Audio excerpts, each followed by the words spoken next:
إن الحمد لله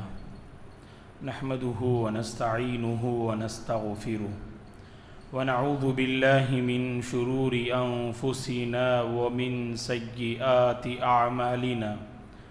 من يهده الله فلا مضل له ومن يضلل فلا هادي له وأشهد أن لا إله إلا الله وأشهد أن محمدًا عبده ورسوله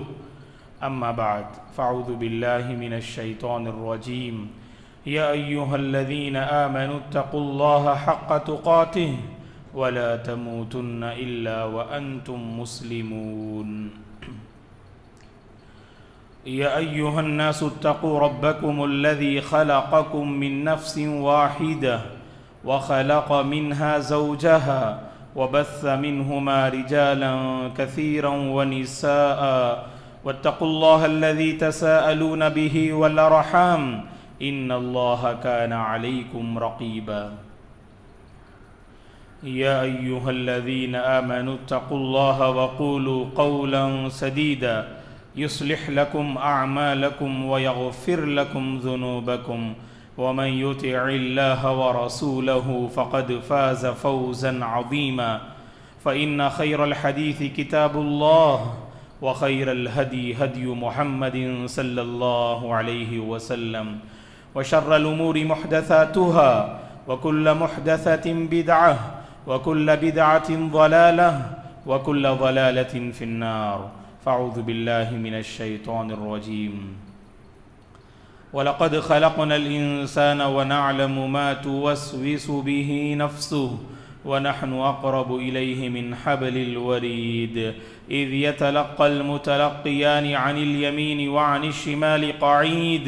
مَا يَلْفِظُ مِنْ قَوْلٍ إِلَّا لَدَيْهِ رَقِيبٌ عَتِيدٌ وجاءت سكرة الموت بالحق ذلك ما كنت منه تحيد ونفخ في الصور ذلك يوم الوعيد وجاءت كل نفس معها سائق وشهيد لقد كنت في غفلة من هذا فكشفنا عنك غطاءك فبصرك اليوم حديد وقال قرينه هذا ما لدي عتيد ألقيا في جهنم كل كفار عنيد مناع للخير معتد مريب الذي جعل مع الله إلها آخر فألقياه في العذاب الشديد قال قرينه ربنا ما أطغيته ولكن كان في ضلال بعيد قال لا تختصموا لدي وقد قدمت إليكم بالوعيد ما يبدل القول لدي وما أنا بظلام للعبيد ومن يبتغي غير الإسلام دينا فلن يقبل منه وهو في الآخرة من الخاسرين۔ ہر قسم کی تعریف بزرگی اور بڑائی اس اللہ وحدہ لا شریک کے لیے ہے جس نے اس ساری کائنات کو پیدا کیا۔ درود اور سلام ہو رحمت للعالمین خاتم النبیین محمد عربی صلی اللہ علیہ وسلم پر، جن پر اللہ تبارک و تعالی نے اپنا انعام و اکرام دین اسلام کی شکل میں مکمل کیا۔ صحابہ اکرام رضوان اللہ علیہم اجمعین، تابعین، تبع تابعین، تمام مؤمن مرد اور عورتوں پر اللہ کی رحمت اور اس کی سلامتی ہو، آمین۔ محترم بزرگوں، نوجوانوں، عزیز بچوں اور قابل احترام میری ماں اور بہنوں، جیسا کہ ہم جانتے ہیں اسلامی تاریخ کے اعتبار سے ایک نئے سال میں ہم سب داخل ہونے جا رہے ہیں۔ رسول اللہ صلی اللہ علیہ وسلم نے مکہ سے جو مدینہ کی طرف ہجرت کی، اس ہجرت کیے 1440 پر 3 سال مکمل ہوا چاہتا ہے، اور ہم 1440 پر 4 ہجری میں داخل ہونے جا رہے ہیں۔ دوستو، دین اسلام سے ہمارا تعلق ہے، تو اس اعتبار سے اس دین کے حوالے سے کچھ باتیں جاننا یہ ہر مسلمان کے لیے ضروری ہے، کیونکہ یہ بات ہم جانتے ہیں کہ بہت سارے مسلمان ایسے ہیں جو خود اپنے دین سے ناواقف ہیں کہ اللہ تبارک و تعالیٰ نے انہیں جو عظیم سرمایہ دین اسلام کی شکل میں عطا کیا ہے اس سے بالکل ناواقف اور نابلد زندگی بسر کرتے ہیں، اور اس دین اسلام کی خوبیوں اور اس دین اسلام کی حقانیت سے اگر ہم واقف ہو جائیں تو یقیناً دین پر عمل کرنا، دین کو زندگی میں نافذ کرنا اور اس دین کے مطابق اپنی زندگی کو ڈھالنا یقیناً ہر مسلمان کے حق میں آسان والا معاملہ ہو سکتا ہے۔ قرآن مجید میں اللہ تبارک و تعالیٰ نے کہا، اور اس حقیقت کو اللہ نے کئی ایک مقامات پر اس نے واضح بھی کیا کہ اللہ کے نزدیک اگر کوئی دین قابل قبول ہے تو وہ دین اسلام ہے۔ اللہ نے قرآن مجید میں کہا کہ ان الدین عند اللہ الاسلام، بے شک اللہ کے پاس اگر کوئی دین مقبول ہے تو وہ دین اسلام ہے، اور اللہ تعالیٰ اسی دین سے راضی ہوتے ہیں۔ کہا اللہ نے حجۃ الوداع کے موقع پر اللہ کے نبی پر سورہ مائدہ کی جو آیت کریمہ نازل ہوئی اس میں اللہ نے یہی کہا کہ وَرَضِيتُ لَكُمُ الْإِسْلَامَ دِينًا، کہ میں نے تمہارے لیے دین اسلام کو پسند کیا ہے اور دین اسلام میں میری رضامندی جڑی ہوئی ہے، یہ اللہ تبارک و تعالیٰ نے اس آیت میں واضح کیا۔ تو پتہ چلا اللہ کے نزدیک اگر کوئی قابل قبول اور قابل اعتبار دین ہے تو وہ دین اسلام ہے، اور یہ دین کی سب سے بڑی خصوصیت یہ ہے کہ اللہ تبارک و تعالیٰ نے اسے نازل کیا اور اپنے انبیاء پر اللہ تعالیٰ نے اس دین کا تعارف اس کے بندوں کے سامنے کروایا۔ کہا اللہ تبارک و تعالیٰ نے قرآن مجید میں الا یعلم من خلق، اللہ تبارک و تعالیٰ کا یہ دین ہے، اور اللہ نے بندوں کو پیدا کیا تو بندوں کے جذبات سے بھی وہ واقف ہے، بندوں کے احساسات سے بھی وہ واقف ہے، اور بندوں کے سلسلے میں اللہ تعالیٰ اچھی طرح جانتے ہیں کہ انہیں کون سا طریقہ چاہیے، کون سا کلچر چاہیے، کون سا دین انہیں چاہیے۔ تو اللہ تبارک و تعالیٰ کی جانب سے نازل کردہ یہ دین ہے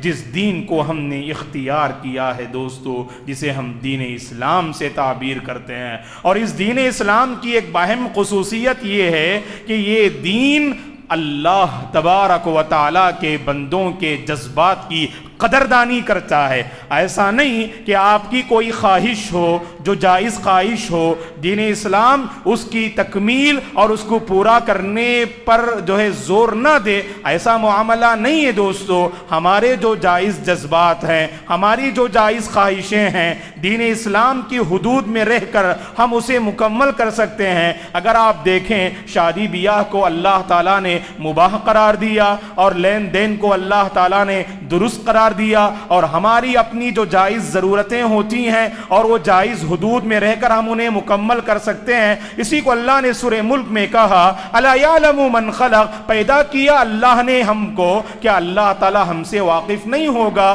کیا ہمارے جذبات سے وہ واقف نہیں ہے؟ کیا ہماری خواہشات سے وہ واقف نہیں ہے؟ کہا اللہ نے وہو اللطیف الخبیر، اللہ تعالی باریک بین ہے، بندوں کے پل پل سے وہ واقف ہے، بندوں کے جذبات سے بھی وہ واقف ہے۔ اسی لیے اللہ نے ہمیں کتنی بہترین دعا سکھائی، کہا کہ ربنا آتینا فی الدنیا حسنہ، کہا کہ اللہ ہماری دنیاوی زندگی کو بہتر بنا اور اخروی زندگی کو بھی بہتر بنا۔ پتہ چلا کہ ایک مومن کی زندگی جہاں وہ اخروی زندگی کو بہتر بنانے پر وہ اپنی زندگی کو لگائے گا، وہیں پر اپنی دنیا اور اپنی دنیاوی زندگی کی بہتری کے لیے بھی وہ کوشش کرے گا، جائز حدود میں رہ کر اپنی جو ہے ضرورتیں پوری کرے گا۔ لین دین کا معاملہ جو اللہ نے حلال قرار دیا ہے ان حلال حدود میں رہ کر اللہ تبارک و تعالی نے جو روزی روٹی رکھی ہے اس دنیا میں ان روزی روٹی کو کمائے گا تاکہ اس سے اپنی دنیا بھی بہتر بنائے اور اپنی آخرت کو بھی سنوارے۔ اسی لیے دین اسلام میں دیکھیے دوستو، رہبانیت کو پسند نہیں کیا گیا، اور رہبانیت کا مطلب کیا ہے کہ آپ دنیا سے مکمل لا تعلق ہو کر اپنے آپ کو آخرت کے حوالے کر دیں؟ کہا کہ اسلام نے اس کو پسند نہیں کیا۔ سنیاسی اختیار کرنا، جنگل میں چلے جائیں اور وہاں بیٹھ کر اللہ اللہ کہتے رہیں، کہا کہ اسلام نے اس کو پسند نہیں کیا، بلکہ اسلام کے نزدیک وہ مسلمان بہت پسندیدہ ہے جو لوگوں کے ساتھ میل جول رکھتے ہوئے، ان کی طرف سے آنے والی تکالیف کو برداشت کرتے ہوئے جو اللہ کا حق ادا کرتا ہے، ایسا بندہ دین کی نظر میں بہت پسندیدہ ہے۔ ایسا نہیں کہ آپ لوگوں سے تعلقات کو ختم کر لیجئے اور سب سے الگ تھلگ زندگی بسر کیجئے، شادی بیاہ نہ کیجئے۔ اسلام نے اس طریقے کو پسند نہیں کیا، اسی لیے اللہ کے نبی صلی اللہ علیہ وسلم نے تبتل سے منع کیا، اور تبتل کا مطلب اللہ نے آپ کو طاقت دی ہے، شادی کر سکتے ہیں آپ، اس کے باوجود آپ شادی سے دور بھاگتے ہیں۔ اللہ کے نبی صلی اللہ علیہ وسلم نے اس معاملے سے روکتے ہوئے کہا کہ تبتل کرنا یہ اسلام میں جائز نہیں ہے، اور تبتل کا مطلب جس بندے کو شادی کرنے کی طاقت ہو اور وہ بندہ شادی سے گریز کرے، اسلام نے اس معاملے کو پسند نہیں کیا۔ تو کہنے کا مقصود یہ ہے دوستو، یہ دین فطرت ہے، یہ دین اسلام سبحان اللہ دین فطرت ہے، یہ نیچر پر مبنی دین ہے، یہ فطرت پر مبنی دین ہے، اور اس دین سے جڑا کوئی بھی بندہ ایسا ہرگز کہہ نہیں سکتا ہے اس کی کوئی تعلیم ہماری فطرت سے مخالفت رکھتی ہے۔ ایسی ایک تعلیم آپ بتا دیجئے کہ کہیے کہ یہ تعلیم اسلام کی جو ہماری فطرت کے خلاف ہے۔ اسلام کی ہر تعلیم فطرت کو اپیل کرتی ہے دوستو، اسلام کی ہر تعلیم نیچر اور فطرت پر مشتمل ہے، اس پر ہمارا ایمان اور عقیدہ ہونا چاہیے۔ اسی لیے آپ دیکھیے وہ اللہ کے بندے جو اسلام کی تعلیمات سے ہٹ کر زندگی بسر کرتے ہیں، ان کی زندگی میں بہت ساری مصیبتیں اور پریشانیاں آتی ہیں۔ اور یاد رکھیے دوستو، اسلامی تعلیمات سے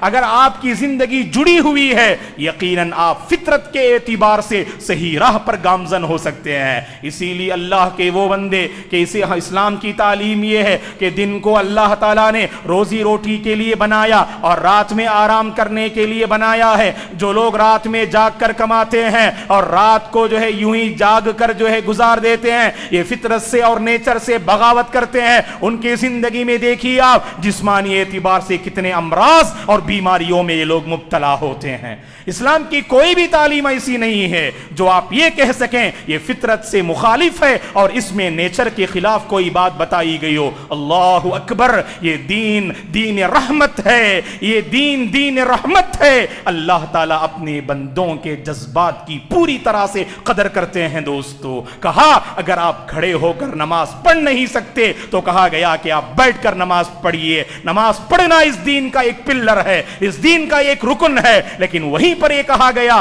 ایسا ہرگز نہیں کہا گیا کہ آپ کھڑے ہو کر نماز پڑھ نہیں سکتے تو کسی بھی حال میں آپ کو کھڑے ہو کر ہی پڑھنا ہے۔ کہا کہ نہیں، آپ سفر پہ ہیں اور آپ بیمار ہیں، روزہ رکھ نہیں سکتے تو کہا گیا کہ آپ افطار کر سکتے ہیں اور رمضان کے بعد اس کی قضا کر لیجئے۔ اور اسی طرح سفر پہ ہیں آپ، 4 رکعت پڑھنا دشوار ہے، کہا کہ آپ 2 رکعت پڑھیے۔ جہاں 4 رکعت پڑھی جاتی ہیں وہاں پر آپ 2 رکعت پڑھیے۔ وضو کرنا نماز کے لیے ضروری ہے، کہا گیا کہ اگر آپ کے پاس پانی نہیں ہے یا پانی استعمال کر نہیں سکتے ہیں آپ، کہا گیا کہ آپ تیمم کیجئے، مٹی پر تیمم کیجئے اور اس کے ذریعے سے طہارت حاصل ہو جائے گی، اس کے بعد آپ نماز قائم کیجئے۔ دین اسلام کی ایک ایک تعلیم پر غور کر کے دیکھیں دوستو، ہمیں پتا چلے گا یہ دین کی ہر تعلیم پر آپ کو رحمت کا کرشمہ آپ کو نظر آئے گا، رحمت کی جھلکی آپ کو نظر آئے گی دین اسلام کی ایک ایک تعلیم میں۔ اسی کو اللہ نے اس قرآن مجید میں سورہ بقرہ کی آخری آیت کریمہ میں فرمایا، لا یکلف اللہ نفسا الا وسعها۔ اللہ تعالی کسی بھی نفس کو، کسی بھی انسان کو اس کی طاقت سے بڑھ کر اسے تکلیف نہیں دیتے، اس کی طاقت سے بڑھ کر انسان کو اللہ تعالی بوجھ ڈالنا اللہ نہیں چاہتے دوستو۔ ایسا دین اللہ تعالی نے ہمیں عطا کیا ہے۔ یہ دین فطرت ہے، یہ دین رحمت ہے، اور یہ دین انصاف پر مشتمل دین ہے دوستو۔ اللہ اکبر، اس دین کی ایک ایک تعلیم پر غور کر کے دیکھیے، کہیں آپ کو ظلم کا پہلو نظر نہیں آئے گا۔ ایسا نہیں ہو سکتا ہے کہ کہ اسلام نے آپ کو خود غرضی کی تعلیم دی ہو، جسے ہم سیلفش انسان کہتے ہیں، اسلام نے ایسے بندے کو پسند نہیں کیا، اس لیے کہ جہاں خود غرضی آئے گی وہاں انصاف نہیں ہو سکتا ہے، جہاں من مانی ہوگی وہاں انصاف نہیں ہو سکتا ہے، جہاں اپنے خاندان پر خصوصی توجہ ہوگی وہاں انصاف نہیں ہو سکتا ہے، جہاں اپنے لوگوں پر خصوصی نظر رہے گی وہاں انصاف نہیں ہو سکتا ہے۔ اسی لیے اللہ نے کہا، دیکھیے دین انصاف پر کیسے مشتمل ہے، وَلَا يَجْرِمَنَّكُمْ شَنَآنُ قَوْمٍ عَلَىٰ أَلَّا تَعْدِلُوا اعْدِلُوا۔ کسی قوم سے آپ کی دشمنی ہے، کسی انسان سے آپ کی دشمنی ہے،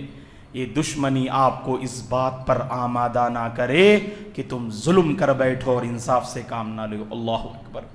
کیا دنیا میں ایسا کوئی دین ہم پیش کر سکتے ہیں دوستو، ایسا کوئی طریقہ ہم پیش کر سکتے ہیں جس نے دشمن سے بھی انصاف کرنے کی بات کہی، جس نے ظالم سے بھی انصاف کرنے کی بات کہی، جس نے مظلوم سے بھی انصاف کرنے کی بات کہی، تو صرف دین اسلام ہی ہے دوستو۔ اسی لیے کہا کہ وَلَا يَجْرِمَنَّكُمْ شَنَآنُ قَوْمٍ عَلَىٰ أَلَّا تَعْدِلُوا اعْدِلُوا هُوَ أَقْرَبُ لِلتَّقْوَىٰ۔ کسی قوم کی دشمنی تمہیں اس بات پر آمادہ نہ کرے کہ تم نا انصافی سے کام لو، انصاف کا معاملہ کرو، انصاف کا معاملہ کرو، یہی زیادہ تقوی کے قریب ہے اور یہی پرہیزگاری کے زیادہ قریب ہے۔ اور کہا وَإِذَا قُلْتُمْ فَعْدِلُوا، جب بھی بات کرو تو انصاف کی بات کرو، إِنَّ اللَّهَ يَأْمُرُ بِالْعَدْلِ، بے شک اللہ تعالیٰ انصاف کا حکم دیتے ہیں۔ إِنَّ الْمُقْسِطِينَ عِندَ اللَّهِ عَلَى مَنَابِرٍ مِّن نُّورٍ، قیامت کے دن انصاف کرنے والے نور کے ممبروں پر ہوں گے، نور کے ممبروں پر وہ لوگ ہوں گے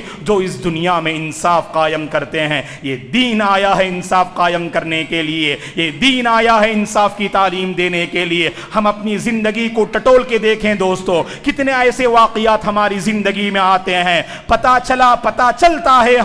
ہمیں سامنے والا ظلم کر رہا ہے، حق اس کے پاس نہیں ہے، انصاف اس کے ساتھ نہیں ہے، میرا وہ رشتہ دار ہے، میرا وہ دوست ہے، اسی لیے میں نا انصافی سے معاملہ کرتا ہوں، اس کے ساتھ حق نہیں ہے پھر بھی کہتا ہوں وہ صاحب حق ہے، وہ ظالم ہے پھر بھی میں کہتا ہوں کہ وہ مظلوم ہے، اس کے ساتھ یقیناً انصاف کا کوئی پہلو نہیں ہے پھر بھی میں کہتا ہوں کہ انصاف اسی کے ساتھ جڑا ہے، تو سمجھ لیجئے ہم اسلام کی تعلیم سے ہٹے ہوئے ہیں۔ اسلام تو ایسی پاکیزہ تعلیم دیتا ہے کہ جس پر عمل پیرا ہو کر ہم انصاف پسند انسان جو ہے بننا چاہیے اور بننے کی ضرورت ہے دوستو۔ زندگی کے بہت سارے معاملات میں آپ دیکھ لیجئے کہ ہم اپنے آپسی جو ہے وہ لوگ جن کے ساتھ ہمارے تعلقات ہوتے ہیں ہم ان کے ساتھ انصاف نہیں کرتے۔ یہ دین تو وہ ہے، یہ دین تو وہ ہے جس کے رہبر نے کہا، اللہ کے نبی نے کہا، اگر محمد کی بیٹی فاطمہ بھی چوری کرتی تو میں فاطمہ کا ہاتھ کاٹ دیتا۔ اور یہ فاطمہ رضی اللہ عنہ کون ہے؟ جو اللہ کے نبی کی لخت جگر تھی، جو اللہ کے نبی کی بیٹیوں میں سب سے زیادہ چہیتی بیٹی تھی فاطمہ رضی اللہ عنہا۔ اور اللہ کے نبی نے ایک موقع پر فرمایا، لو ان فاطمہ بنت محمد سرقت لقطعت یدہا، اگر محمد کی بیٹی فاطمہ بھی چوری کرتی تو میں محمد فاطمہ کا ہاتھ میں کاٹ دیتا۔ یہ ہے دوستو انصاف پر مبنی حکم اور انصاف پر مبنی تعلیم جو دین اسلام اپنے سامنے والوں کے سامنے پیش کرنا چاہتا ہے۔ یہ دین اخوت پر مبنی ہے دوستو، یہ دین بھائی چارگی پر مبنی ہے، یہ دین اتحاد و اتفاق پر مبنی ہے، یہ دین دوسروں کے جذبات کو سمجھنے پر مبنی ہے، یہ دین دوسروں کی قدر کرنے کی تعلیم دیتا ہے، یہ دین دوسروں کی تکلیف کو سمجھنے کی تعلیم دیتا ہے، یہ دین دوسروں کے کام آنے کی تعلیم دیتا ہے، یہ دین ضرورت مندوں کی ضرورت کو پوری کرنے کی تعلیم دیتا ہے۔ اللہ اکبر! یاد رکھیں اس دین میں رنگ و نسل کا کوئی اعتبار نہیں، اس دین میں خاندان کا کوئی اعتبار نہیں، اس دین میں جاہ و منصب کا کوئی اعتبار نہیں۔ اللہ کے نبی نے حجۃ الوداع کے موقع پر جب اللہ کے نبی نے پہلا اور آخری حج کیا، جب آپ نے ایک عظیم خطبہ صحابہ کی ایک بڑی تعداد کے سامنے پیش کیا، اس خطبے میں آپ نے بہت ساری تعلیم تعلیمات آپ نے امت کے حوالے کی، ان میں سے ایک تعلیم آپ کی یہ تھی لا فضل لعربی ولا عجمی ولا لعربی علی عجمی ولا لأحمر علی اسود ولا لأسود علی احمر الا بالتقوی. کسی عربی کو عجمی پر اور کسی عجمی کو عربی پر، کسی کالے کو گورے پر اور کسی گورے کو کالے پر کوئی فضیلت اور برتری حاصل نہیں. اللہ کے نزدیک اگر برتری حاصل کرنا چاہتے ہو، اللہ کے نزدیک اگر مقام و مرتبہ حاصل کرنا چاہتے ہو، خاندان کے ذریعے نہیں، رنگ و نسل کی بنیاد پر نہیں. کہا کہ ان اکرمکم عند اللہ اتقاکم. اللہ کے نزدیک اگر کسی کا مقام و مرتبہ ہو سکتا ہے تو وہ بندہ ہے جس کے دل میں اللہ کا سب سے زیادہ تقوی ہے. تم میں سب سے زیادہ جو اللہ سے ڈرتے ہیں، اللہ کا تقوی رکھتے ہیں، اللہ نے کہا یہی لوگ اللہ کے نزدیک مکرم ہیں، یہی لوگ اللہ کے نزدیک محترم ہیں. اللہ کے نزدیک محترم بندے کون ہیں، مکرم بندے کون ہیں؟ اللہ کن بندوں کی تکریم کرتا ہے، کن بندوں کی اللہ عزت کرتا ہے؟ جن کے دلوں میں صحیح معنی میں اللہ کا ڈر ہو، ایسے ہی لوگوں کی اللہ تکریم کرتے ہیں. دوستو تو پتہ چلا خاندان کی بنیاد پر اس دین میں کوئی فخر کرنا نہیں ہے، رنگ و نسل کی بنیاد پر اس دین میں فخر کرنا نہیں ہے. اگر صحیح معنی میں ہم اللہ کے پاس اپنا مقام اگر حاصل کرنا چاہتے ہیں تو ہمیں چاہیے کہ دوستو تقوی کے ذریعے سے ہم اللہ کے پاس اپنا مقام حاصل کریں. اسی طرح دوستو ہم نے کہا کہ یہ دین اخوت پر مبنی ہے، بھائی چارگی پر مبنی ہے. یہ دین منافرت کو پسند نہیں کرتا، یہ دین اختلاف کو پسند نہیں کرتا، یہ دین مخالفت کو پسند نہیں کرتا، یہ دین دشمنی کو پسند نہیں کرتا، یہ دین نفرتوں کو پسند نہیں کرتا. یہ دین تو تعلیم دیتا ہے کہ آپس میں مل جل کر رہیں، بھائی بھائی بن کر رہیں. مدینہ آنے کے بعد اللہ کے نبی صلی اللہ علیہ وسلم مسجد نبوی کی تعمیر کرنے کے بعد سب سے پہلے آپ نے جس چیز پر توجہ دی وہ انصار اور مہاجرین کے دلوں کو آپ نے ایک کرنے کی کوشش کی. یاد رکھیے دوستو اگر ہم کچھ کرنا چاہتے ہیں، کچھ کرنے سے پہلے ہمارے دل جڑنا چاہیے، تبھی ہم اس ہدف اور ٹارگٹ میں کامیاب ہو سکتے ہیں. ہماری سب سے بڑی کمزوری یہ ہے کہ ہم ایک عام پریشانی کو محسوس کر رہے ہیں کہ دشمن ہمیں مٹانا چاہتا ہے، باطل طاقتیں ہمیں کمزور کرنا چاہتی ہیں. یہ جانتے ہیں، پہچانتے ہیں، محسوس کرتے ہیں، لیکن اس کے لیے کیا کرنا ہے کچھ منصوبہ بندی بھی ہم کر لیتے ہیں. لیکن اصل جس پہ ہمیں توجہ دینے کی ضرورت ہے کہ ہم اسلام کی بنیاد پہ جڑیں، توحید پر جڑیں اور اللہ پر ہمارا ایمان، ایک رسول پہ ہمارا ایمان، قبلے پر ہمارا ایمان، کعبۃ اللہ پر ہمارا ایمان، قرآن مجید پر ہمارا ایمان ہے. تو ایسا کیوں نہیں ہوتا دوستو؟ ایک اللہ پر ایمان لانے والے ہم کیوں نہیں جڑتے دوستو؟ آپ دیکھیے اسلام کو مٹانے کے لیے یہودی اور نصارہ جڑ جاتے ہیں، اسلام کو مٹانے کے لیے مشرکین اور باطل طاقتیں جڑ جاتی ہیں. اللہ کے نبی نے فرمایا الکفر ملت واحدہ. دنیا میں کفر پر جتنے مذاہب آپ کو نظر آئیں گے وہ سب کے سب ایک ہی جو ہے ان کا ٹارگٹ ہے، اسلام کو وہ بدنام کرنا چاہتے ہیں، اسلام کو وہ مٹانا چاہتے ہیں. اسلام کو مٹانے کے لیے جب وہ باطل پر جمع ہو سکتے ہیں، اسلام کو قائم رکھنے کے لیے اور اپنی صحیح پہچان لوگوں کے سامنے کرانے کے لیے حق پر ہم کیوں جمع نہیں ہو سکتے دوستو؟ حق پر ہم کیوں جمع نہیں ہو سکتے؟ دین پر ہم کیوں جمع نہیں ہو سکتے؟ دین کی بنیاد پر ہم اپنے سارے آپسی اور جو مسائل میں ہمارے درمیان جو اختلافات ہیں ان کو یہ نہیں کہتے کہ ختم کر دیجئے اور سب جڑ جائیے. ہم یہ نہیں کہتے، مسائل کو ہم اپنی چار دیواری میں رکھیں، لیکن جب بات آئے اسلام کو عام کرنے، اسلام کو قائم کرنے اور اسلام کی تعلیمات کو لوگوں تک پہنچانے کے لیے ہم سب کو جڑنے کی ضرورت ہے دوستو. اور یہی اسلام کا وہ پیغام ہے جو اس نئے سال کے آغاز میں ہم آپ کو دینا چاہتے ہیں دوستو. اسلام کی تعلیم بھائی چارہ پر مبنی ہے. اللہ اکبر. اللہ کے نبی کی زندگی پڑھ کر دیکھیے آپ، 13 سالہ زندگی نبی بنائے جانے کے بعد کیسی مظلومانہ زندگی اللہ کے نبی نے بسر کی. مدینہ آتے ہیں، مختصر سی مدت میں ایک ایسا پلیٹ فارم اللہ کے نبی تیار کرتے ہیں، اللہ اکبر، کہ ایسی قومیں جو سپر پاور تھیں، ان ساری سپر پاور قوموں کو مسلمانوں نے اپنے زیر کر لیا اور ان سب کو مسلمانوں نے مغلوب کر دیا۔ اس کے پیچھے جہاں اللہ کی نصرت کار فرما ہے، اللہ کی مدد کار فرما ہے، ایمانی طاقت جہاں کار فرما ہے، ہم سمجھتے ہیں مسلمانوں کے دلوں میں جو اتحاد تھا، جو اتفاق تھا، یہی سب سے مضبوط ہتھیار ہے دوستو۔ یہی ہتھیار ہمیں بھی اپنانے کی ضرورت ہے، ہم سب کو جڑنے کی ضرورت ہے دوستو۔ محبت کی فضا کو عام کرنے کی ضرورت ہے، نفرتوں کو ختم کرنے کی ضرورت ہے، دلوں میں حسد، کینہ، کپٹ، ان سب کو دور کرنے کی ضرورت ہے دوستو۔ کیونکہ ہم دیکھتے ہیں، اللہ رحم کرے، ہم اپنے میدان میں دیکھتے ہیں، اگر ہمارا کوئی بندہ ترقی کرتا ہے، دشمن اسے کیا نیچا کرے، خود ہمارا آدمی اسے نیچا کرنے کی کوشش کرتا ہے دوستو۔ یہ کیسی سوچ ہے؟ واللہ اسلام نے یہ سوچ پیدا نہیں کیا۔ اسلام کی تعلیم تو یہ ہے، آپ کا بھائی ترقی کر رہا ہے، آپ کا بھائی آگے بڑھ رہا ہے، اس ترقی میں آپ اپنی خوشی محسوس کیجئے۔ اگر آپ کا بھائی گر رہا ہے، وہ پریشان حال ہے، اس کی پریشانی میں آپ اپنی پریشانی محسوس کیجئے۔ یہ اسلام کی تعلیم ہے دوستو۔ اسی تعلیم کو سمجھنے کی ضرورت ہے اور اسی تعلیم کو عام کرنے کی ضرورت ہے۔ بس دعا کیجئے کہ اللہ تبارک و تعالی ہم میں سے ہر ایک کو دین اسلام جو اللہ نے بن مانگے ہمیں عطا کیا، اللہ سے ہم نے نہیں مانگا، اللہ نے بن مانگے اس دین کو عطا کیا۔ اس دین کی قدر کرنے کی اللہ ہم سب کو توفیق عطا فرمائے۔ اس دین کی ایک ایک تعلیم کو دل و جان سے اپنانے کی اللہ ہمیں توفیق عطا فرمائے۔ محبت کا ماحول قائم کرنے والے بندوں میں اللہ ہم سب کو شامل فرمائے۔ نفرتوں کو مٹانے والے، عداوتوں اور دشمنیوں کو ختم کرنے والے بندوں میں اللہ تعالی ہم سب کو شامل فرمائے۔ مل جل کر ایک دوسرے کے دکھ درد کو سمجھ کر زندگی بسر کرنے کی اللہ ہم سب کو توفیق عطا فرمائے۔ اقول قولی ھذا واستغفر اللہ لی ولکم ولسائر المسلمین من کل ذنب فاستغفروہ انہ هو الغفور الرحیم۔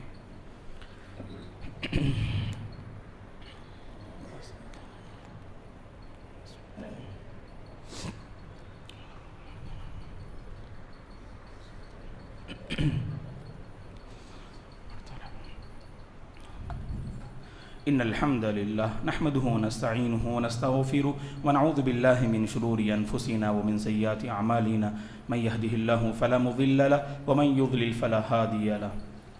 وأشهد أن لا إله إلا الله وأشهد أن محمدا عبده ورسوله أما بعد فأعوذ بالله من الشيطان الرجيم إن الله وملائكته يصلون على النبي يا أيها الذين آمنوا صلوا عليه وسلموا تسليما اللهم صل على محمد وعلى آل محمد كما صليت على إبراهيم وعلى آل إبراهيم إنك حميد مجيد اللهم بارك على محمد وعلى آل محمد كما باركت على إبراهيم وعلى آل إبراهيم إنك حميد مجيد اللهم أعز الإسلام والمسلمين وأذل الشرك والمشركين اللهم احفظ الإسلام والمسلمين اللهم انصر الإسلام والمسلمين اللهم آت نفوسنا تقواها وزكها أنت خير من زكاها أنت وليها ومولاها اللهم ثبت قلوبنا على دينك اللهم صرف قلوبنا على طاعتك اللهم إنا نعوذ بك من الفتن ما ظهر منها وما بطن اللهم ارزقنا الإخلاص في القول والعمل اللهم اشف مرضانا ومرضى المسلمين اللهم ارحم موتانا وموتى المسلمين ربنا لا تزغ قلوبنا بعد إذ هديتنا وهب لنا من لدنك رحمة إنك أنت الوهاب اللهم إنا نسألك الهدى والتقى والعفاف والغنى عباد الله رحمني ورحمكم الله إن الله يأمر بالعدل والإحسان وإيتاء ذي القربى وينهى عن الفحشاء والمنكر والبغي يعظكم لعلكم تذكرون اذكروا الله العظيم يذكركم ولذكر الله تعالى أكبر والله يعلم ما تصنعون